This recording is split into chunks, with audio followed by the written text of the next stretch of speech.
Welcome to the Dr. Dad's podcast, where a naturopath and chiropractor come together each week to share lifestyle medicine, health advice, and inspiring interviews with some of the top experts in health and wellness, bringing you the latest in nutrition, exercise, ancient healing, toxins and detox, your microbiome, mindset, hormones, brain, and much more. Stay tuned. We're going to teach you how to experience growth daily.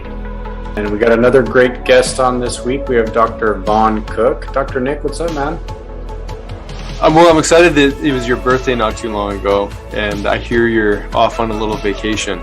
So that's exciting news for me to hear. About to get a little bit of a break, and it's much needed, man. You know how it goes with each quarter. You kind of need to kind of come up for air a little bit and then head back in.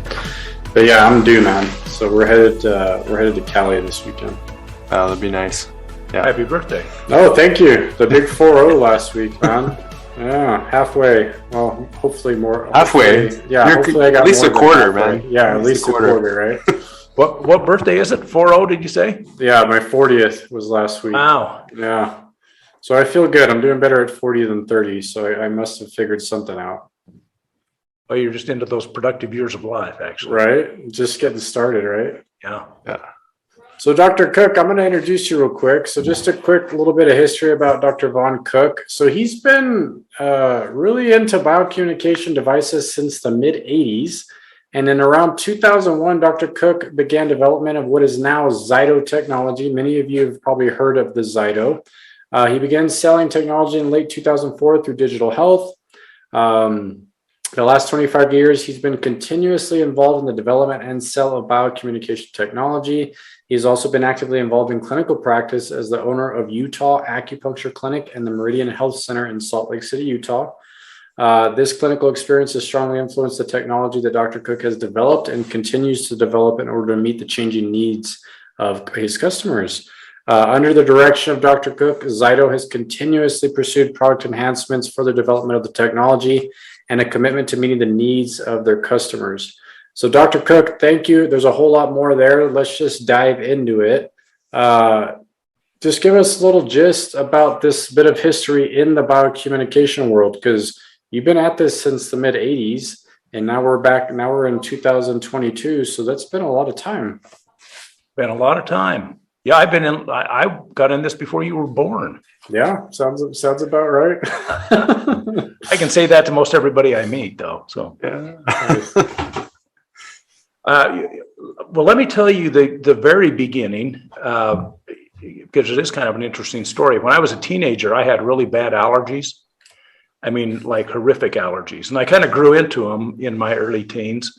They were seasonal, fortunately, but when they came on, they just came on with a vengeance, and nothing helped. I mean, I tried steroid shots. I tried every prescription that was on the market, and I had no relief. I just endured. Then in my early 20s, I outgrew them, which I was happy to have that happen. But then in my early 30s, I was married by then, had kids, and my wife and I moved to Las Vegas, Nevada, and my allergies came back with a vengeance, and it was just miserable. And I had a neighbor in Las Vegas. His name was Bill Roberson. He was a dentist. And I was complaining to him one day about these allergies, and he said, "Oh, it's probably just something in your yard you're not used to because you just moved here."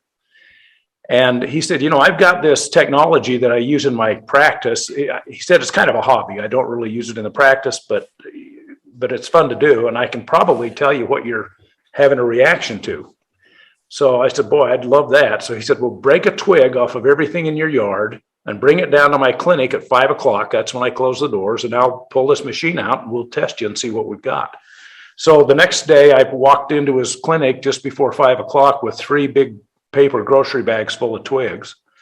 And he pulled out this machine that was basically an ohm meter, but it had a little meter on it and it made a sound.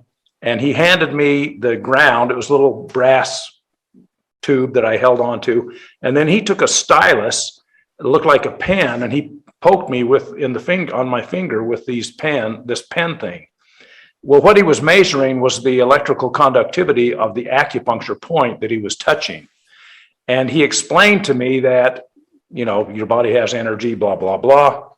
And then what he did is he took a twig out of the bag and he put it on top of his instrument where it had a metal plate.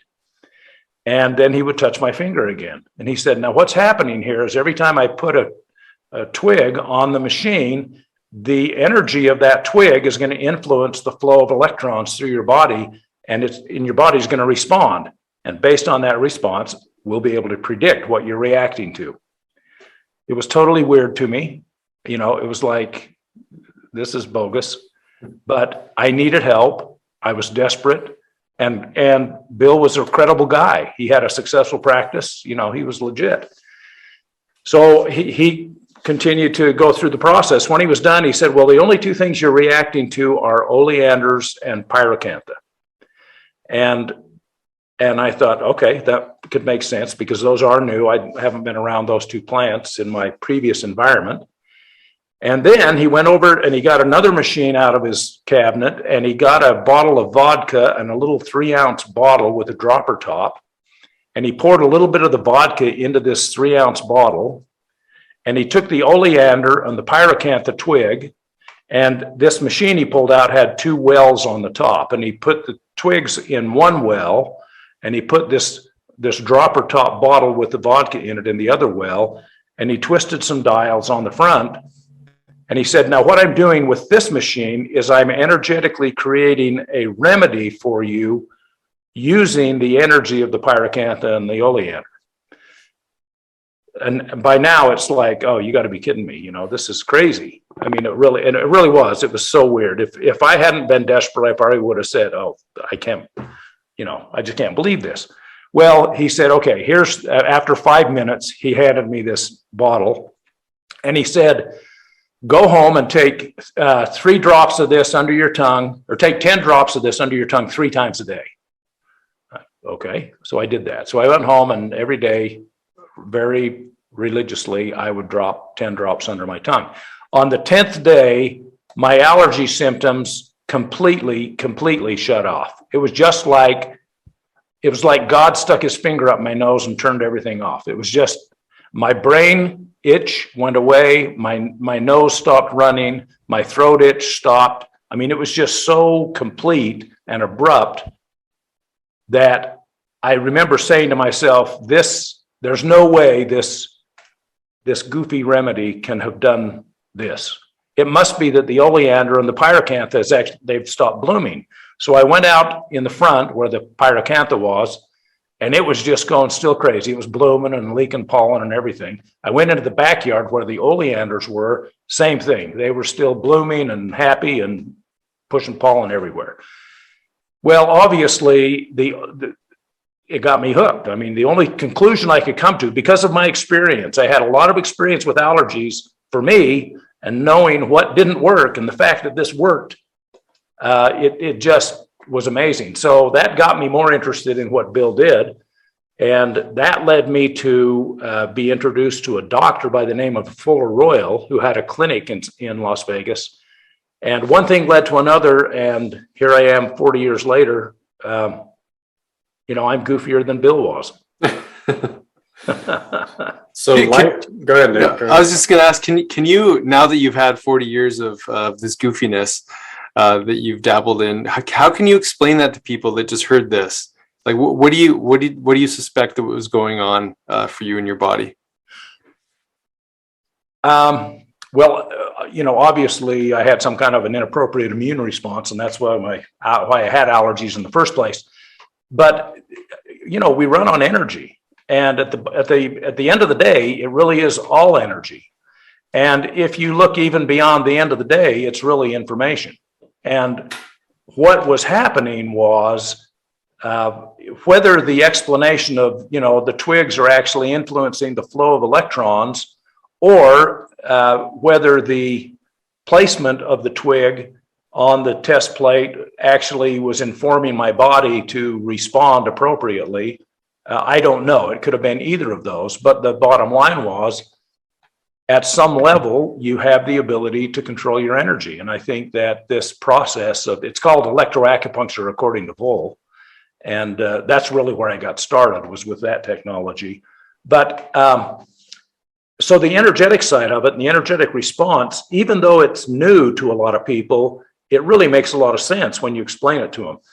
when you then get to the point where, okay, I'm going to take the twigs and put them in this machine and turn this vodka into medicine, that seems a little bit weirder, but really information is carried on the liquid molecule.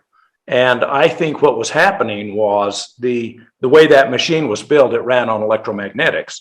And the electromagnetics of the pyracantha and the oleander was being used as an engine to then electromagnetically change probably the phase angle on the liquid. And it didn't turn it into medicine in the traditional sense. What it did is it took the liquid molecule and wrote information on it, which that information was then carried in the phase angle. And when my body ingested it, that instruction set was a corrective blueprint that instructed my body, hey, this is the way you should really be responding to oleander and pyracantha. And after 10 days, I finally learned the lesson, and voila, the allergies went away. Since then, I still get a little bit of seasonal allergy, a little bit sometimes, but it wasn't a one and done kind. It wasn't just a flash in the pan kind of experience. This was a curative effect that has lasted for the last 40 years. Yeah, I think it's helpful for people to understand that. This is essentially homeopathy mixed with Chinese medicine and Bach flower remedies, and maybe another way of explaining some of what happened is that your body had an inappropriate response to the environment, and then through the signaling of these molecules, and like you said, the phase angle, which I think would be helpful for people to appreciate what you're referring to more specifically, but you changed the way that your body was communicating with the outer world. And that may sound crazy, but this is essentially the principle of homeopathy: is like cures like, and you give the energetic blueprint of a similar response that could be created in a healthy individual or an individual that doesn't have those symptoms, and it interferes with that disruption that's happening in the body. So how would you describe the phase angle? Because that sounds to me like, cell membrane phase angle, like you measure an electrical voltage across the cell membrane, but how does that carry the signature of something in the water?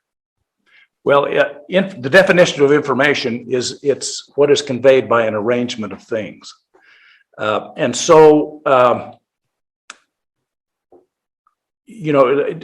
Take an alphabet. We've got the English alphabet.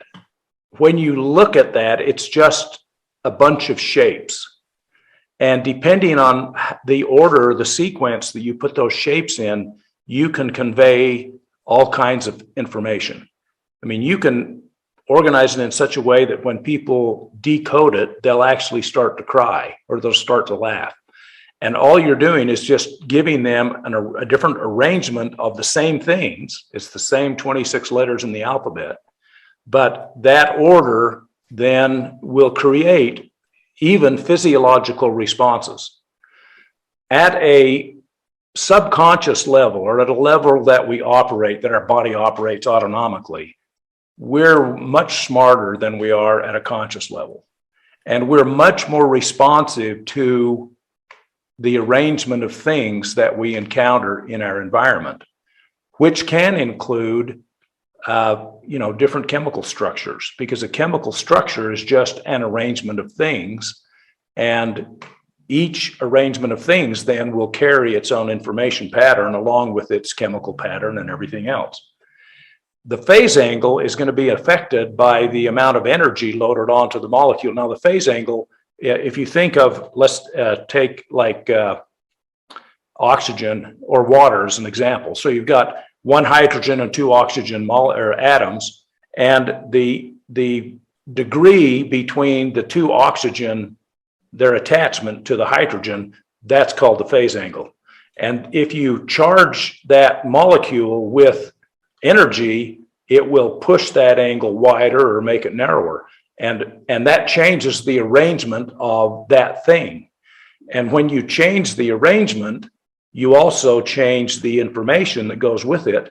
And I think what happened in the case of the oleander and the pyracantha is that it moved that phase angle in a way that my body then picked up the information and said, oh, here's a better way to respond to these two things. And lo and behold, it made me healthier because I was smarter. I was at a subconscious level, I was smarter. Love it. Thank you for explaining that in more detail. David, go ahead. So Doc, I mean, this was a life-changing experience to the point where your whole career direction pretty much went into the medicine. You studied traditional Chinese medicine, became an acupuncturist, and you've been in clinical practice for how many years? I officially started in 92, so 30 years. So about 30 years. And so this eventually got you into this type of technology. And then this led you to ZYTO in the early 2000s. And then now you guys have quite a bit of stuff with ZYTO, but for our listeners, can you talk a little bit about what exactly the focus is with all your all's products with ZYTO? Well, my background was with EAV. So I got into the technology side. I built equipment that used the same principles. We computerized it. We made it so it was more clinically friendly. The challenge that we encountered with the early technology was the learning curve for the practitioner. Electroacupuncture, according to Vaughn, is incredibly effective, but if it does not consume your practice, you never get good enough at it to, make it a daily thing. And so right from the beginning, we were always looking for a better way to get the information that wasn't as difficult to learn and as consuming. And right around the turn of the century, then the idea came, hey, why don't I build a hand cradle and we'll measure electrical activity of the body with the hand cradle, which it looks like a big mouse and it has 5 different contact points. And I thought, oh, this is just kind of EAV, the next step. Well, when we built the technology and started to experiment with it, I very quickly realized this is not EAV. We're not doing the same thing because we're not measuring specific acupuncture points. What we're doing is, if you're familiar with muscle testing or kinesiology, we're basically doing muscle testing on steroids. We're looking for yes, no answers, and we get those very quickly by measuring or by monitoring the coherent state of the body's energy. So if we go back to the early example, if we would then inject into the circuit an oleander signature and the body's energy became less coherent, that would be a negative response. Or if it became more coherent, that would be a positive response. The cool thing that we found with ZYTO technology is it's not just a yes, no answer we get, but it's a how yes and how no. And so we can take a whole list of items and we computerize them all. So you run them through a computer output, but we can take a whole list of items like pollen as an example, and we can predict which ones you're going to react to most negatively and which ones you're not going to react to at all and which ones you'll have a positive reaction to. And that's helpful from it's not diagnostic. We don't build medical diagnostic equipment, but we build triage equipment, essentially. We help practitioners become better guessers because we narrow the field. So you can take a look and say, well, it may be these 6 things. Let's experiment with those 6 things. And lo and behold, you got the problem solved. Well, I'd imagine a number of the practitioners that use your equipment are either acupuncturists, they're chiropractors who do a lot of like applied kinesiology, muscle testing, and you probably even have a lot of naturopaths as well using similar tools. And like you're saying, I mean, it's used as a tool to get more crossover, right? So we're assessing maybe using applied kinesiology or some other means to assess, and then you can do a ZYTO scan and kind of overlap the two to see, like you're saying, which direction you need to start moving into to help the patient. That's right. So the patient places their hand on this cradle, and then there's a report that prints out, correct? Right. And then this is going to go show, like, is this showing glandular imbalances? I mean, what is it showing? And then I know you guys have like different nutrition companies you can load into the system to show what will balance the actual imbalances that you're finding. Or? Right. The library that we've created has about 40,000 different items in it. So Oh, wow. you can scan a lot of stuff. Obviously, you don't need to, and you probably don't have enough time to, but it's there.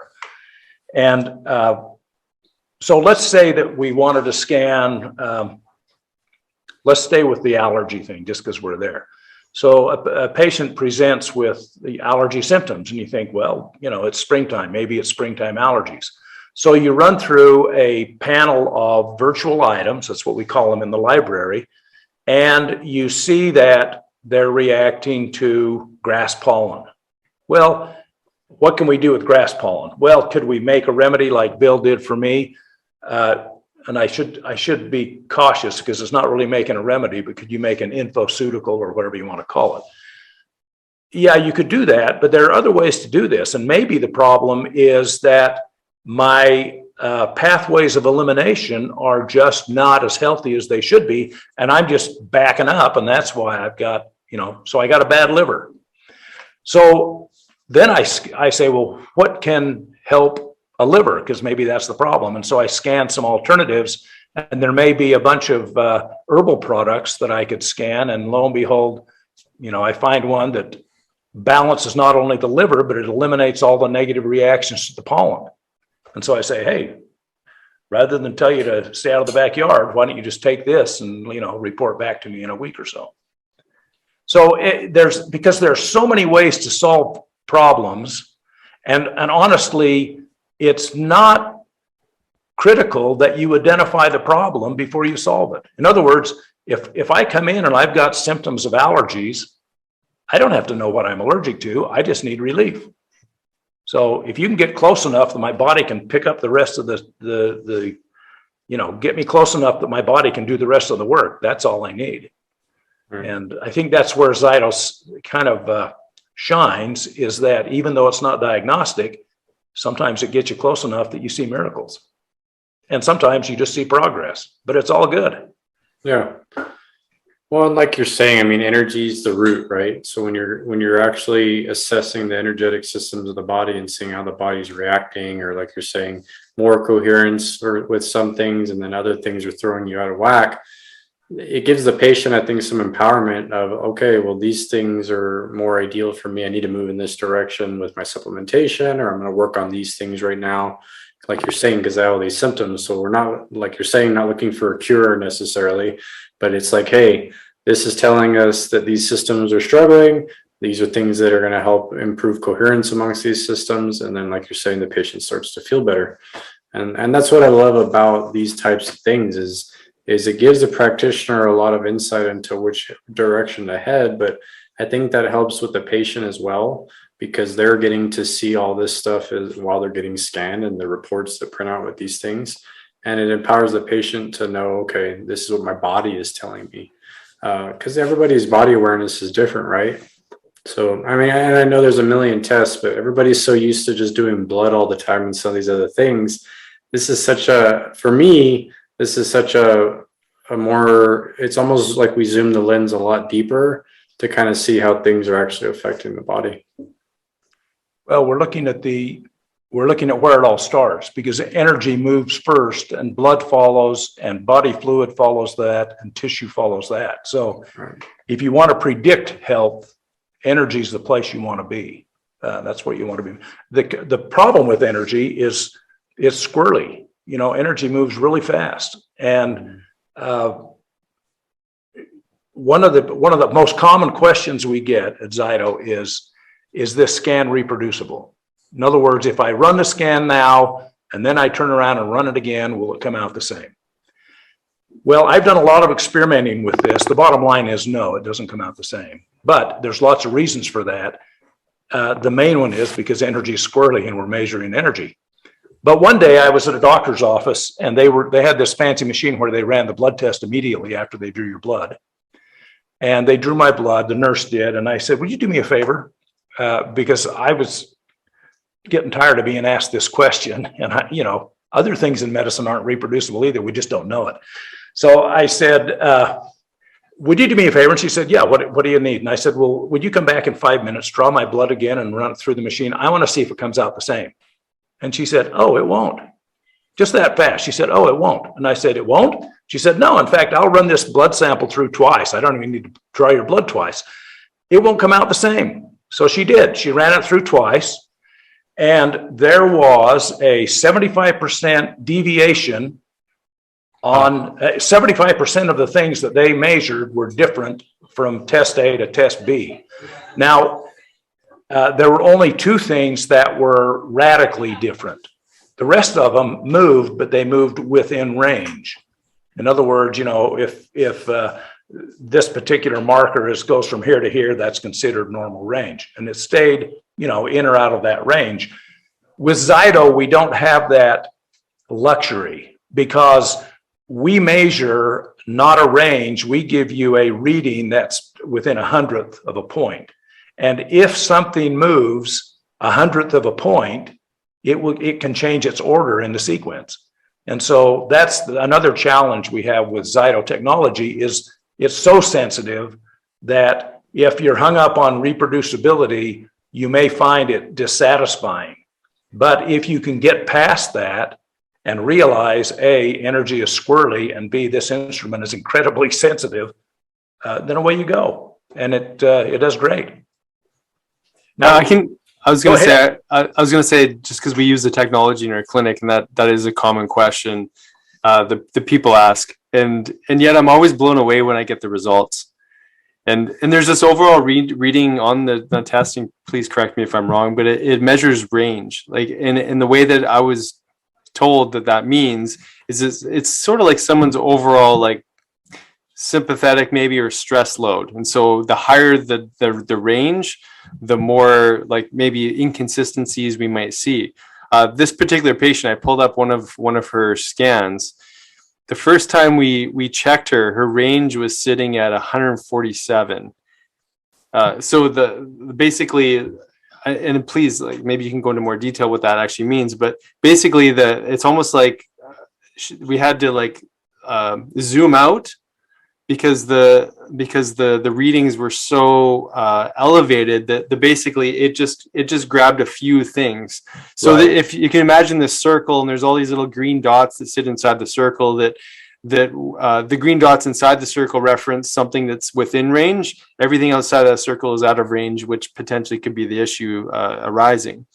But this range is like a magnifying glass to some degree, and that the more focused it gets, the more specific, maybe the more specificity in that reading. So anyways, this lady had this ridiculously high range. Turned out she had an incredible amount of stress in her life.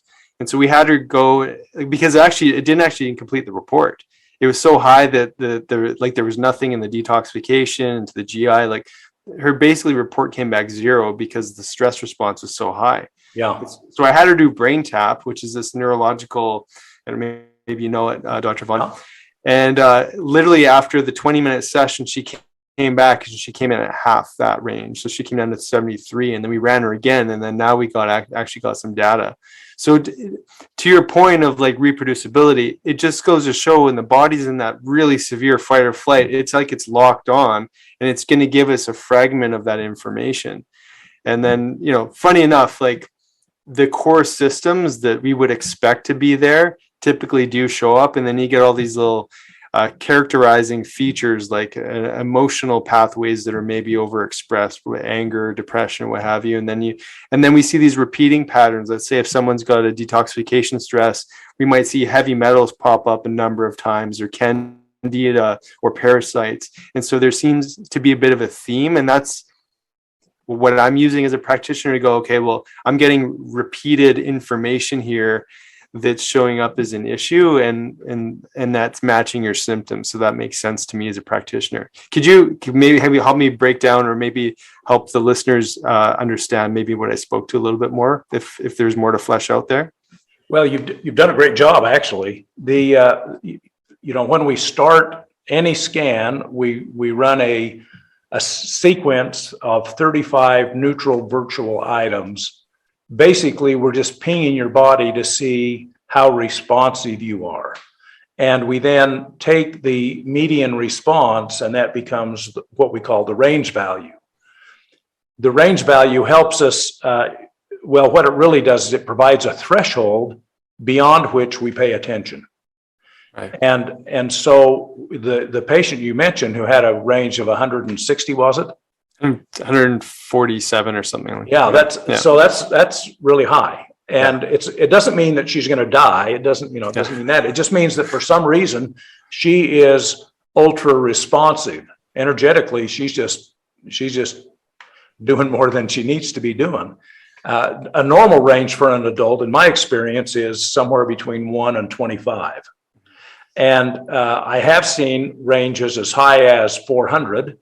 And in kids, I see ranges being higher, but I don't think that's a negative for kids. But yeah, I mean, you use the range exactly the way you mentioned there, Dr. Jensen. That's now, I thought it's just fascinating to show that, your electrical body, your emotional state is influencing that electrical body and how you're interfacing with your environment. So it was a big wake up for her too, just to see like, wow, I'm typically probably operating in this level, which feels normal for her, but that could be putting her into a really hypersensitive state with, and it could affect the hormones, or in her case, it was more GI and detoxification. But it was just this massive, like a complete cut in half of that range. And I said the same thing, like from what I'm told, I understand, it's the typical range is somewhere between 1 and 25. And so the fact that you're way up there and cut it down by half just by, resetting your nervous system to some degree, I mean, that's a profound shift. So yeah. I found that to be an interesting feedback, not only for her, but also for myself to see the shift. Yeah. So, I mean, so we've got the Zyto balance. And in this readout, I mean, it's measuring, as you said, so many different things. I think you said 40,000 or some odd different things. I mean, it's breaking down detoxification, GI, immune, sleep, and the endocrine system. And then it's giving, products and recommendations to bring all those things that are out of range into range. And that's part of what you were speaking to with regards to, do we have to know what, or do we just give the thing that helps to bring the body into balance? So I'd love for you to sort of, things that you would expect someone to maybe need, we do as practitioners get verification. And it just helps us to fine tune maybe the most obvious thing in that moment. And so I found it to be a really helpful tool. And then it also gets into recommendations for treatments too, which really back up a lot of what we do in our practice. So, just from a practitioner side of things, I do find it helpful. But I'm curious to hear some of the stories that you maybe have of people going through the testing and then recommending the using the treatment recommendations or what have you. What are some of the more interesting maybe subjects you've seen or heard from your practitioners? Well, let me tell you about another technology we have at ZYTO, and then I'll tie these together to give you some examples.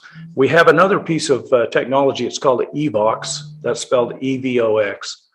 EVOX is a perception reframer. It uses voice energy to plot emotional blockages, and it then uses that same energy to break the blockages and reframe a perception.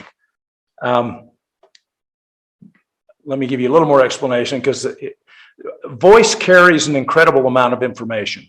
If you think about it, in order to make voice, you have to engage your brain. You then engage almost your entire body. You then exhale and you articulate through the vocal mechanism. By the time you create voice, you have loaded any information in your body onto that voice. So when you hear my voice, even if I called somebody on the phone, I said, hello, Nick. In 2 words, Nick would know I'm a man. He could guess my age probably within 5 years. He would know what part of the world I was born and raised in as a child. He would know my general disposition. He would know my state of health, probably. And you can know all that just in 2 words, because there's so much information carried on voice. Well, what we've developed is a technology that listens to voice. And it doesn't listen to the words, it listens to everything else. And the energy then that comes across in the voice gets plotted onto what we call a perception index. And there are 12 zones on that perception index, and each one relates to a different emotional state, or sort of an emotional state. And I probably, like in zone 1, for example, that's unacknowledged. And zone 2 is repetitive thinking. And zone 3 is sadness. And so if you have an excess of voice energy when you talk about any particular topic that shows up in zone 3, it may be that you have sadness around that topic. Now, that's the other thing I didn't mention. Voice is topic specific. So if I said to you, my father, and I described my father to you, and then I described my mother to you, and you recorded both of those voices and plotted them into a perception index, you would see that the voice energy generated when I'm talking about my mother is different than it is when I talk about my father. Now, you can still know it's my voice, but the changes energetically are subtle and dramatic. They show up differently on the pattern. And the reason is because my perception of my mother is different, and my experience with her is different than my perception of my experience with my father. So then the cool thing about Evox is going through a process of iterations between you speak and then you get feedback, and you speak feedback on a subconscious level. You actually will watch the perception index change. And when that changes, the patient, the client, gets a release or a reframe of the perception that surrounds whatever it is they're talking about. Now, that's significant clinically because we all see patients who, unbeknownst to them, are sick because they have a perception that does not let them get well. That doesn't mean they're making themselves sick. It just means for some reason they are their worst enemy. And so let me tell you a story. I had a woman, she actually was a neighbor of mine years ago, and I was talking to her, and she was telling me about her low back pain, chronic low back pain. She'd been everywhere. I mean, when I say everywhere, she's been everywhere, spent thousands and thousands of dollars trying to solve her low back pain. And she said, I don't know what to do. And I said, well, why don't you come into the clinic? We'll see if we can help you. So she came in, and the first thing we did, of course, we did a scan on her to see, okay, what's out of range and in range, and what kind of supplements should we be giving you. And then we scheduled her in for some acupuncture and some massage, the things we did at the clinic. And then we put her in and did this Evox stuff. And there's a protocol with Evox. One of the protocols is called transgenerational perception reframing. In other words, a lot of my dysfunctional energy I inherited. And if I go through my life unknowingly playing out or living what that energy pattern holds me into, then I just repeat the dysfunction that I inherited. And so if you can go in, this particular protocol breaks those energy patterns in a way that it doesn't disconnect you from your ancestors or your family. It actually enhances your relationship because it becomes more functional. Anyway, we put this woman through this transgenerational perception reframe process. And in the course of about 3 weeks, what I learned, and I want to say Evox is not talk therapy. It wasn't like I was with this woman and I was asking her about her past. It's just, I said, okay, tell me about your mother. So she describes her mother. Tell me about your father. And then we go through and we break the perceptions around these individuals. Well, you learn things about people because they start talking about stuff. Well, they're talking to the computer. They're just not talking to me. But I learned that this woman grew up in the most dysfunctional family you can imagine. I mean, she had the childhood from hell. And in my clinical opinion, and this is only my clinical opinion, I think that when she was a kid, she laid down this perception that all of the bad things in my life are my fault.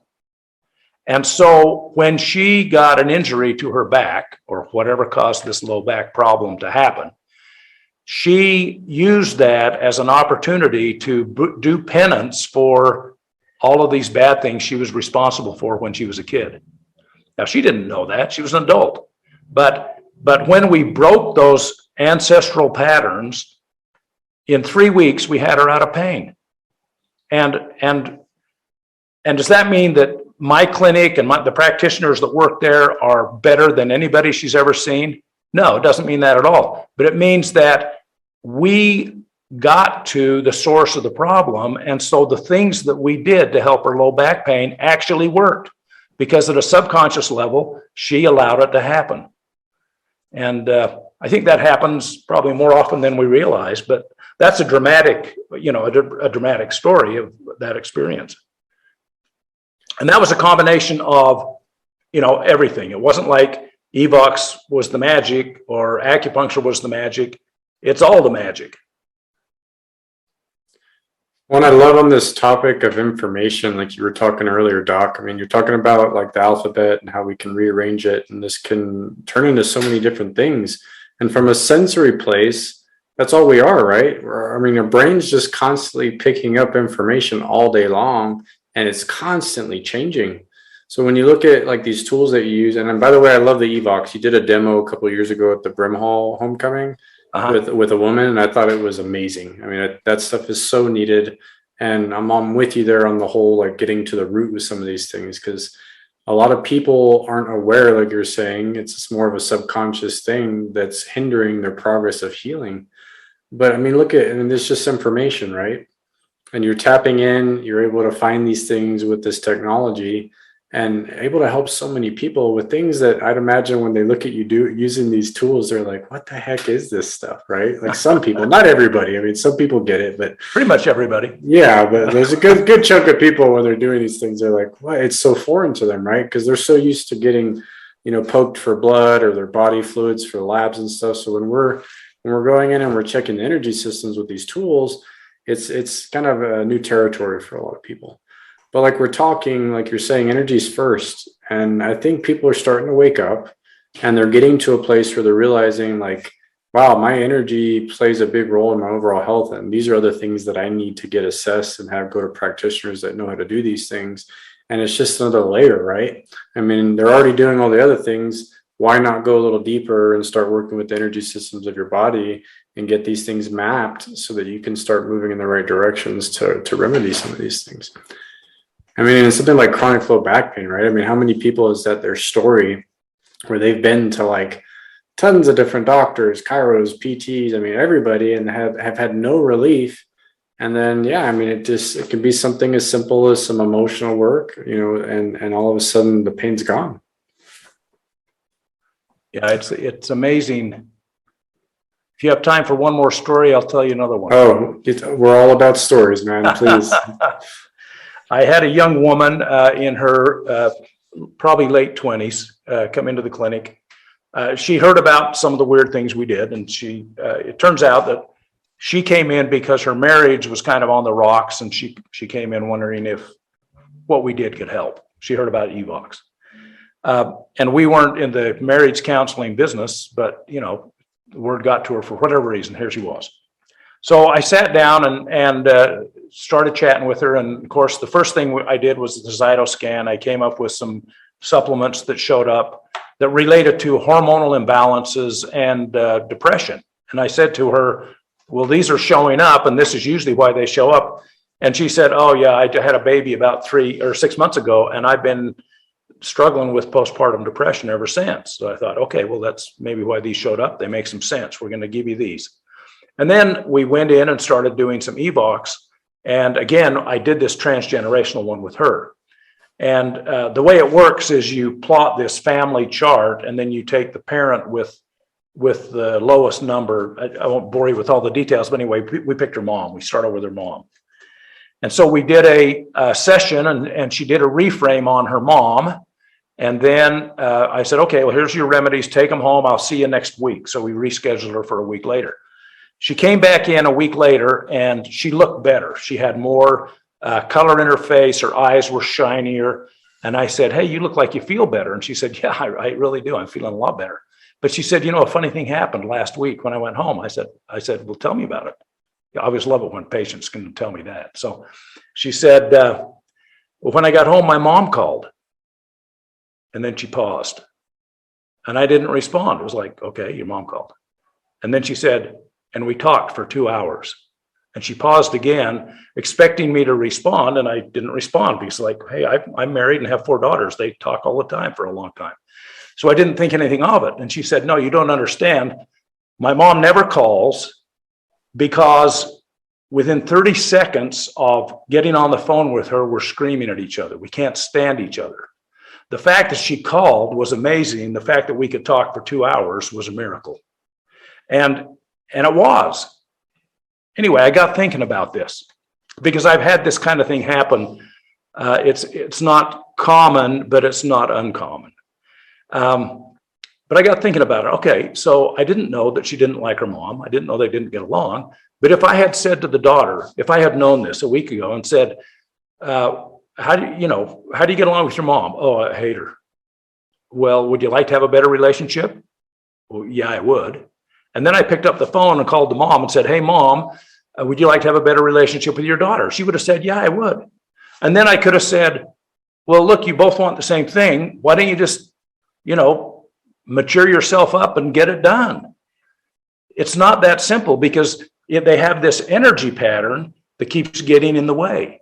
And what happens is the voice of the mother is sufficient to trigger this energy pattern in the daughter and vice versa, and they just blow up for whatever reason. And it's not rational, it's not conscious, it's not something they desire, it just happens. And so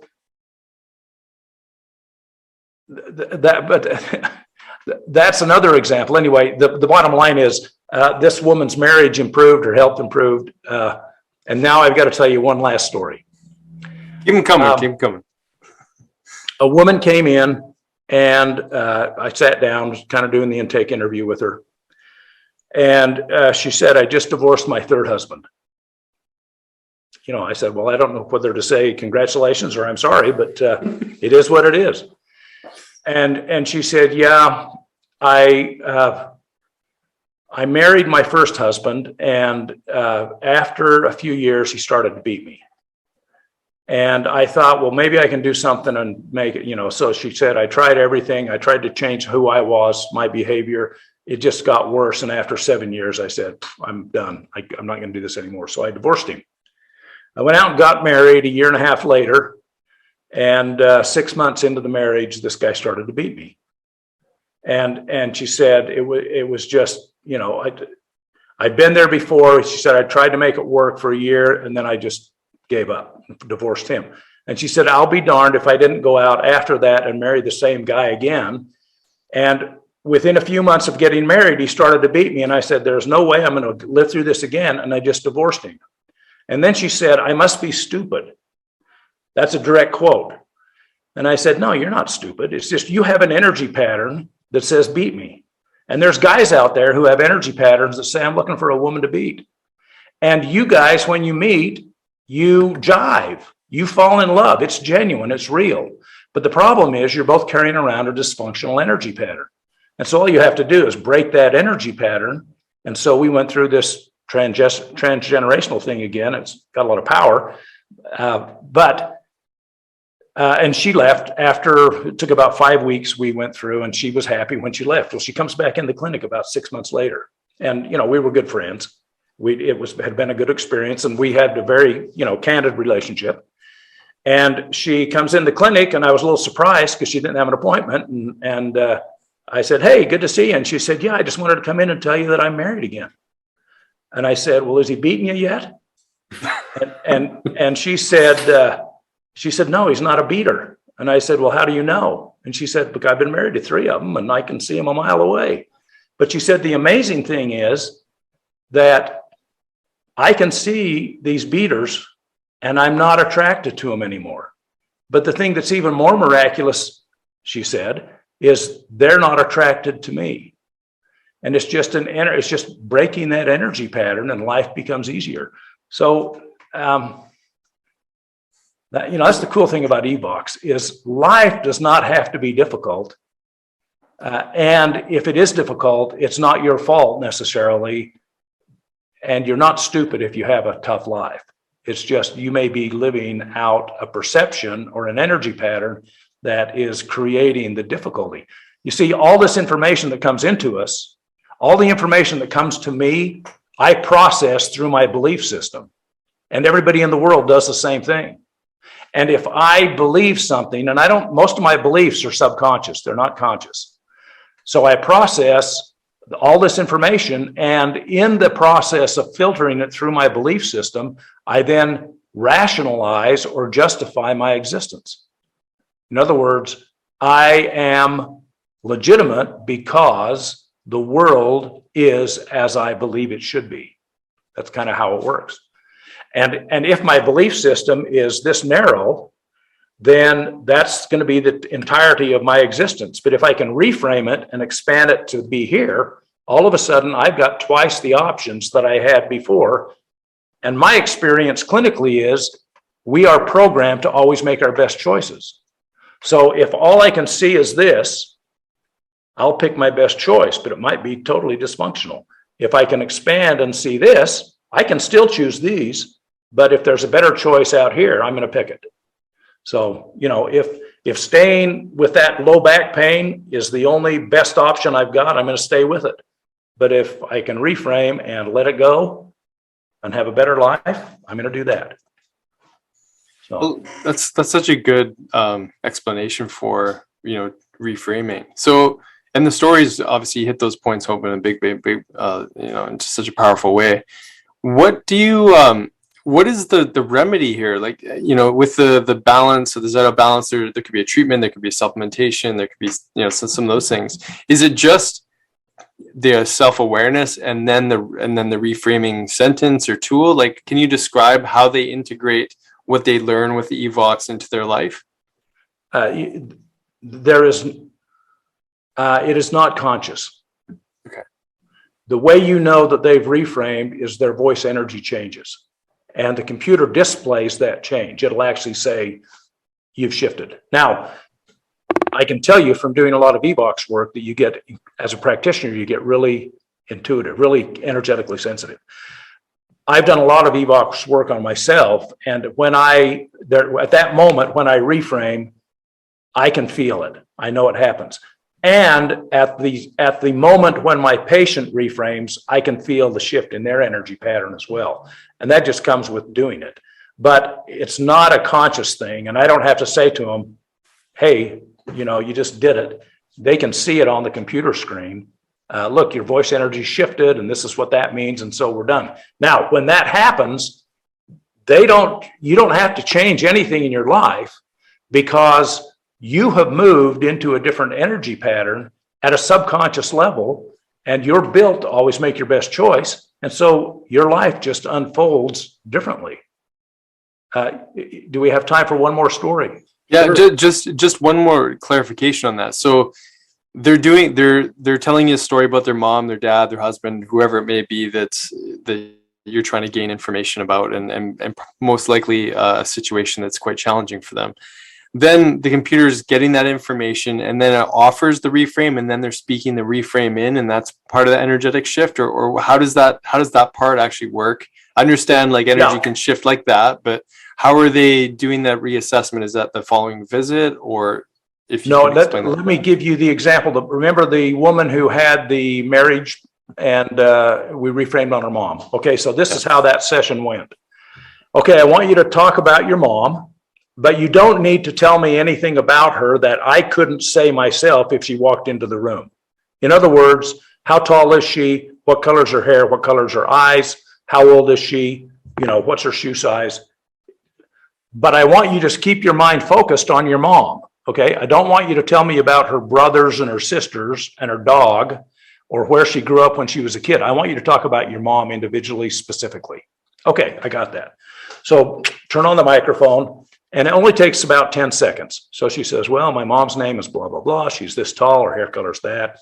10 seconds. We have the recording. It displays it on the screen. And I say, okay, close your eyes I want you to think about your mom.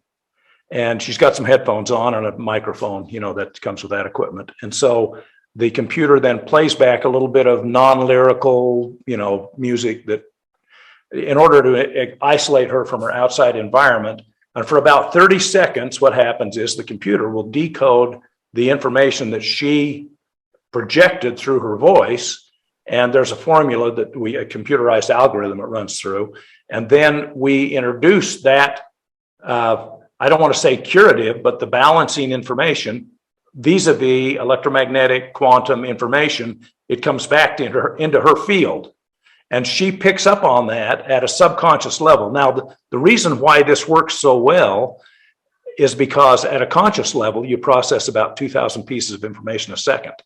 Subconsciously, in that same second, you process over 400 million pieces of information. So you're at least 200,000 times smarter than you think. And so all of this is done subconsciously because that's where you learn faster. So the information then comes back in the form of this field effect, and her body adjusts. And then we say, okay, after 30 seconds, the music stops. She opens her eyes. Okay, tell me about your mom again. And she could say exactly the same words. You know, my mom is this tall, her name is that, blah, blah, blah. Quite often what happens is people will remember things and they'll start talking about things that happen, or, you know, my mom is really good at this, or, you know, that kind of stuff. But the point is, stay focused on mom. We just repeat that. And in about 5 or 6 or 8 rounds, those are called, all of a sudden, what you see is you'll start to see that perception index on the computer start to shift and move. And then all of a sudden, it does a dramatic enough shift that we know the reframe has occurred. And that's it. Gotcha. That's awesome. Thank you so much. And it's not, you know, we don't have, well, I had a young woman who came in who'd been raped 2 years prior. And she came in and said, you know what, I've been to the counselors. I know it wasn't my fault. I've done all this and she told me all the stuff she'd done to get past this. But she said, my life is still just a bucket of poop. I just can't get past this. And so we sat her down. I said, okay, we'll do a reframe on this rape experience. Now, I don't want you to tell me about the rape experience. That's not what the computer records. I want you to think about it as if it was a movie. And I want you to give the movie a name. So you're going to title this movie something. And then when I have you speak into the microphone, I want you to just repeat the title of the movie. And so she did. She named it something and spoke into it. Boom, there's our perception index. That went on because this is not talk therapy. This is not a conscious thing. But what happened was in about 5 or 6 rounds, it shifted. She was done, and her countenance had changed. She looked more alive when she left than she did when she came in. And as a follow-up, it stuck. I mean, you know, it was like, holy smokes, you know, that was the miracle I've been waiting for. And I'm sure that all the things she had done up until then actually counted for something. But this was just the one that helped subconsciously move her past the experience and internalize all of this other therapy she had received. But you don't have to, it's not a conscious thing. It's not like you reframe and then give somebody an instruction and say, okay, go home and do this and this and this. It just unfolds. The reason it works that way is because the universe is built on opposition. Everything in the universe has or is opposed in some way. In other words, it's constrained. So the thing that keeps me, and keeps you, is all the constraints in the universe around us. And what I call that the energetic posture. So I hold an energetic posture in the universe. And if I want to change the universe, all I have to do is change myself. Because if I change myself, my energy posture shifts and the universe will move to accommodate it, because everything that opposes everything else has to sum to zero. It's called the 0 point field. And in Chinese medicine, it's the yin yang symbol. You know, you got yin and yang, and the goal is for yin and yang to be balanced. So these opposing forces. Well, that's just the way the universe works. And so when someone does a perception reframe, their energy posture shifts, and lo and behold, mom feels it and calls her daughter that day, and they talk for 2 hours. I mean, it's crazy how it works, but it's a lot of fun. Yeah, I'm curious how often you use that thing, because I feel like, every day after work you could get on there and just clear another round of subconscious patterning. Change your posture all day long. Well, then you can, but you don't have to do that much. Most of us aren't totally dysfunctional. So, but let's say that you have a goal. Let's say you want to run a marathon. So you say, okay, I've got a goal to run a marathon. Well, it's not a bad idea to get on eVox and talk about running the marathon. What happens when you do the reframe on the marathon is you eliminate any self-sabotage that may stand in the way of you completing that goal. Now, it doesn't guarantee you're going to complete the goal, but if you don't complete the goal, it's not because you've sabotaged yourself. It's because there's other things that, stood in the way. So yeah, you can reframe not just on the bad things, but also the good things you want. It's incredible. I mean, I've heard you talk about this, Doc, before, but as you're telling stories and you're just going through it, I mean, it's incredible. I mean, just the stuff you're talking about with the subconscious and how we take in information and how just something as simple as getting something reframed in our perception can be a life-changing event for so many people. And it doesn't have to, we talk about beliefs. The process does not change your beliefs, because you can still, if I can only see this and you help me see this, I can still see this, and I can choose to live there if I want to, but I have other options. And so it just creates a more complete filter that we then process reality through. Well, and you're changing energy, right? So as that energy is changing, like you're saying, you're able to see other opportunities and maybe take notice of things that you were blind to before. So I love it, man. Right. I mean, that's the power of energy. I mean, I love this talk because I could talk about energy all day long, and I bet we could go for hours, man. But amazing technology, man. And honestly, what an amazing kind of work to spend a lifetime, diving into. And I mean, you've been at this for, what has it been, like over 30 years. So, I mean, 40, yeah. Yeah. And I'd imagine it's evolved quite a bit, just even in the last 20 years with what you're doing.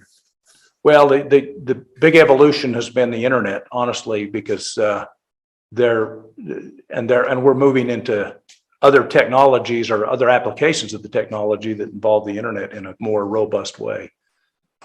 Back in the 80s, it didn't exist. In the 90s, my first modem did 3K, and it was amazing. Right. It only cost me $350, I think. So, Well, that was kind of one of my questions. I was going to ask you, like, where do you go from here? Like, what do you see, or what can you share? Maybe you don't want to give all the secrets away, but what other kind of technologies do you see yourself creating? Well, when you get into the energy world and you get comfortable there's a lot of room to grow, because it's a frontier that hasn't been explored much. And the challenge is with most technology is that it takes time for humans to adapt, and which is a good thing. It's not a bad thing. But I've heard a quote by somebody, I can't remember. They said that, science advances one funeral at a time. Because most of us become so vested in the things that we have learned and spend our life doing that it's impossible, or we just don't have the desire to embrace anything new. So it takes another generation for the newness to actually become part of the mainstream. But that being said, I mean, we've always got good stuff on the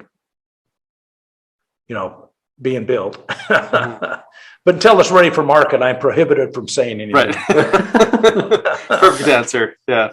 I love that. I mean, there really just seems like an endless landscape for, diving deeper into, I keep thinking of, like, how do we become more adaptable to the environment that we're in, and through self-awareness, and asking these really interesting questions of what else is possible. So I love that we've got the ZYTO. We've had it for about 3 years now, and there's always new things to learn with it. And the EVOX, I remember Sonia doing the EVOX, my wife, she did at a conference, and the guy who was doing the assessment on her was like, "You're one of the most coherent people that I've ever ran this test on." And I don't know what it was that he was referencing, but now that you're speaking to this in more detail, I understand a little bit more about how it's being applied. So amazing stuff.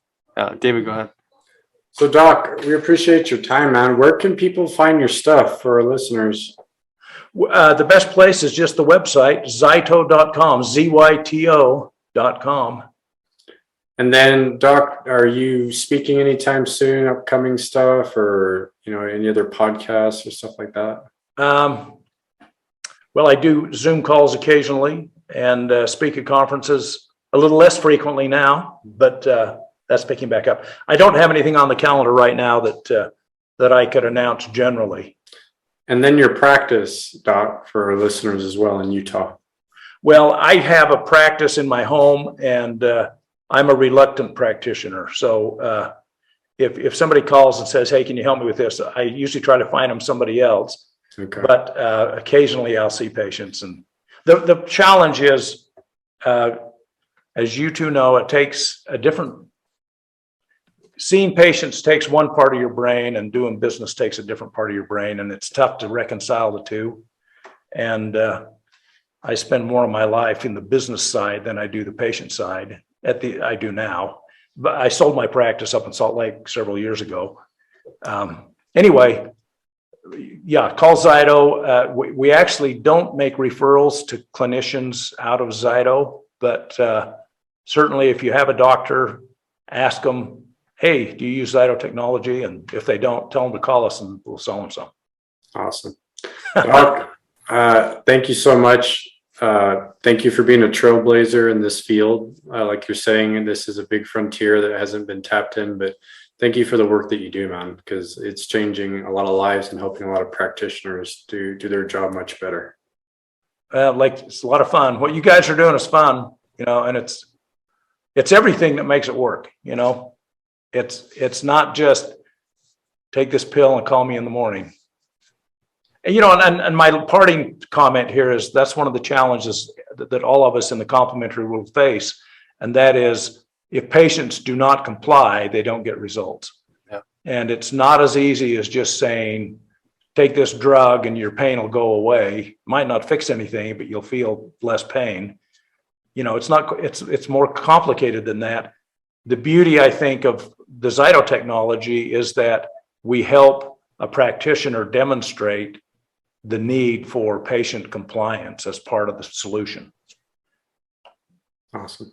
That's really, that it completes the circle, right? You were talking about the yin yang, in order to help someone, they have to be able to show up, and it's hard to show up when they've got these obstacles and things that are preventing them from, like you said, expanding that view so that they can see more options for themselves and choose that better choice, right? So yeah, thank you so much for everything you shared, and I'm excited to dive in more with the tool we've got and to investigate more. Yeah. Hey, it's great to spend time with you guys. Appreciate the invitation. You too, Doc. Thank you so much. Have a good one.